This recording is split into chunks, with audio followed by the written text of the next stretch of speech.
आज हम लोग जानने वाले हैं बउआ संयुक्त व्यंजन को। संयुक्त व्यंजन में कहा जाता है क्या, हम लोग पिछले वीडियो में यहाँ तक पढ़ चुके थे स्पर्श व्यंजन, अंतःस्थ व्यंजन और उष्म व्यंजन, है ना। तो अंतःस्थ व्यंजन, उष्म व्यंजन, स्पर्श व्यंजन, यहाँ तक का जो क्लास है बाबू हम सभी क्लियर कर लिए थे।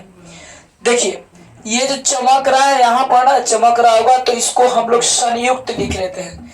क्या है बाबू लिखा हुआ? संयुक्त। संयुक्त व्यंजन लिखा हुआ है, थोड़ा सा इसमें चमक आ रहा है और इसे अच्छे तरीके से बाबू कॉपी पे नोट कर लीजिएगा ताकि आपको दिक्कत ना हो और ये सही से आप कॉपी में लिख भी लीजिएगा, ठीक है। अब कहा जाता है बाबू कि संयुक्त व्यंजन जो है हमारा, है ना, ये संयुक्त व्यंजन के बारे में हम लोग अच्छे तरीके से जानेंगे, पढ़ेंगे। आपको स्वर वर्ण पूरे पढ़ा दिया गया है। आज हम लोग व्यंजन वर्ण को पढ़ रहे हैं, तो व्यंजन वर्ण में ये जान रहे हैं हम लोग कि अंतःस्थ व्यंजन पढ़ लिए थे, उसके बाद में हम उष्म व्यंजन पढ़ लिए हैं, स्पर्श व्यंजन पढ़ लिए हैं। अब अगला जो टॉपिक आपका बचा हुआ है ये संयुक्त व्यंजन बचा हुआ है ना। और ये संयुक्त व्यंजन में कहता क्या है कि दो व्यंजनों से मिलकर बना व्यंजन को संयुक्त व्यंजन कहते हैं। इसमें कितने व्यंजन शामिल हैं? तो दो व्यंजनों से मिलकर के बना व्यंजन को, जैसे एक पुत्र की उत्पत्ति हुआ है तो कैसे एक माँ और एक पिता, जब ना, जैसे माँ और पिता का मतलब समझिए उसको वरदान है तो किसका जन्म हुआ? पुत्र का। जैसे आपके घर में भतीजा है, भगिना है, तो इसमें भैया और भाभी का योगदान है, ठीक है।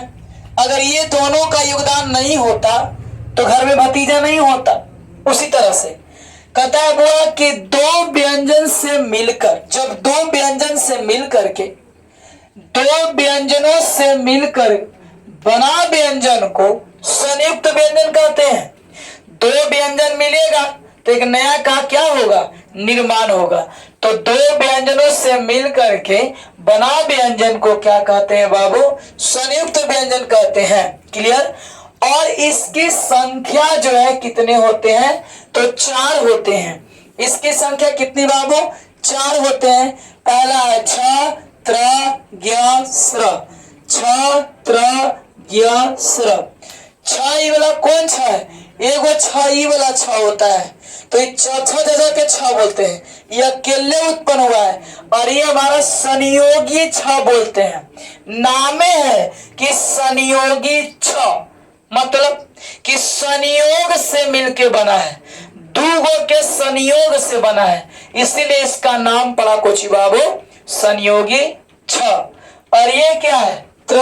और ये क्या है? ज्ञ। और ये क्या है? स्र। ठीक है, तो संयोगी छ, त्र, ज्ञ, स्र। अब आगे बात समझना। इसकी कई बार क्वेश्चन पूछता है कि संयुक्त व्यंजन की संख्या कितने होते हैं? तो 4 होते हैं। छ, त्र, ज्ञ, स्र। और चारों कैसे कैसे, कई बार तो ये भी पूछता है, एकदम इतना डीप में भी पूछ देता है कि आपसे बनने में मतलब पढ़िएगा तो सही हिसाब से बनेगा। तो ये है हमारा संयोगी छ, ये हमारा है त्र, और ये है ज्ञ, और ये क्या है? स्र। तो संयोगी छ तो कितने कौन कौन से मिलकर के बना है बाबू? ये 10th में और 12th में, ये कई एग्जाम में मतलब आपको कई बार पूछा भी है ना। तो क और ये मूर्धन्य स जब दोनों आपस में मिले हैं तो किसका निर्माण हो गया बाबू? संयोगी छ का। क और मूर्धन्य स जब आपस में मिले हैं तो किसका निर्माण हुआ है? संयोगी छ का। जब त आधा त है, कहता है कि जिसमें हलंत लग जाता है तो वो आधा हो जाता है। जैसे बाबू यहाँ पे हम क ऐसे हलंत मार दिए तो कैसा क हो जाएगा? आधा क। आप किताब में देखे होंगे, इसे पूरा त है ना, त इसमें हलंत मार देंगे तो कैसा त हो जाएगा, आधा त। देखिए होंगे से उत्तर लिखा हुआ है, उत्तर, तो उत्तर में क्या कि आधा त है, ये आधा त, तो इसको साथी कहेंगे तो उत तर, ऐसे उत्तर है। तो क्योंकि त का आधा त का क्या है, ये संयुक्त है, तो ये आधा तर, ये दोनों मिलकर क्या बना है बउआ, तो त्र बना है। ये आधा ज और इया, ये जब दोनों आपस में मिले हैं तो किसका निर्माण हुआ है बाबू, क्या का निर्माण हुआ है। और आधा तलाबी स, देखो ना, बोलो ना, स्र, तो आधा तलाबी स और र, ये जब दोनों आपस में मिले हैं तो किसका निर्माण हुआ है मेरे भाई, स्र का। क्लियर। इस प्रकार से बउआ आपका संयुक्त व्यंजन क्या हुआ, क्लियर हुआ, कंप्लीट हुआ, समाप्त हो गया। कहता है छत्र ज्ञस्त्र, छत्र ज्ञस्त्र, छ क और मूर्धन्य स को मिलने से बना है, त्र त र के मिलने से बना है, ज्ञ ज और य के मिलने से बना है, स्र तलाबी स और र के मिलने से बना है। तो आपका आज इस वीडियो में कंप्लीट हो गया आपका कुछ बाबू संयुक्त व्यंजन। अब हम लोग और एक और लिखवाए थे टवर्गीय व्यंजन, वो जो ठवर्गीय व्यंजन था या द्विगुण व्यंजन, तो उसका महत्व नहीं है, उतना पढ़ना कोई फायदा नहीं है उसका। दो को लिखवाते हैं, वो ड है वो ढ है, तो वो नहीं आता है, कभी परीक्षा में आएगा भी नहीं, अब पूछेगा भी, फालतू का टाइम पास है। अब अगला नंबर है बाबू अयोगवाह। क्या है, अयोगवाह है। तो अयोगवाह में क्या कहता है, स्वरों एवं व्यंजनों के बीच के कड़ी, स्वर एवं व्यंजनों के बीच की कड़ी, कड़ी माने क्या होता है, तो जोड़ होता है। तो स्वरों एवं व्यंजनों के बीच की कड़ी को क्या कहते हैं बाबू, अयोगवाह कहते हैं। स्वरों एवं व्यंजनों के बीच की कड़ी को क्या कहते हैं, अयोगवाह कहते हैं। और अयोगवाह की संख्या कितना होता है बाबू, तो 2 होते हैं। अयोगवाह की संख्या कितने होते हैं, तो 2 होते हैं। कौन कौन, एगो अन और एगो अह, एगो अन एगो अह, है ना। हम लोग पढ़े थे तो स्वर की संख्या 11 होता है, अ आ ई उ री ए ओ औ, तो 11 हुआ था। लेकिन अब कहाँ चला गया, अन और अ, तो उसमें मन में आया होगा ऐसा कि तो हम पढ़ते हैं तो आई में पूरा आता है, तो वो आई में आता है लेकिन स्वर में नहीं आता है। तो ये अन और अ जो है हमारा, ये अन को, अन और अ दोनों मिलके क्या बना है, अयोगवाह।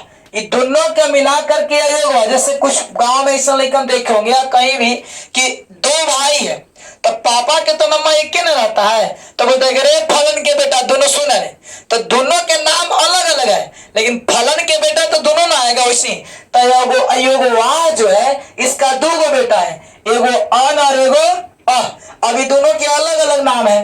अन को बोलते हैं बाबू अनुस्वार बोलते हैं, अन को क्या बोलते हैं, अनुस्वार बोलते हैं। और अ को क्या बोलते हैं बाबू, तो विसर्ग बोलते हैं।